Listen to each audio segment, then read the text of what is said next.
This screencast is going to teach you how to download the Kami app. In Google, you're going to Google Chrome Web Store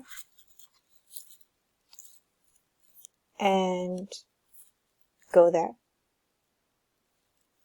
You're going to see a search the store box.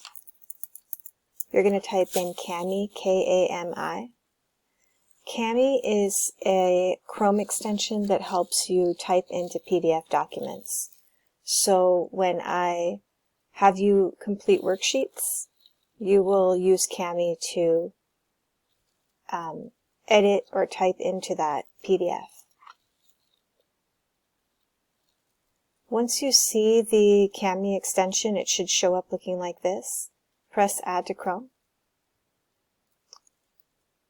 Press Add Extension.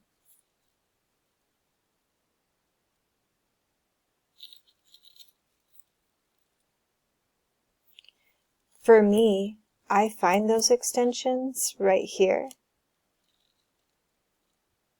in my extension holder. I think that for you, it should show up on a toolbar. Like this, you'll see a K. Let me see if I can move it up. I'm going to pin it. It should show up looking like this little K on your toolbar.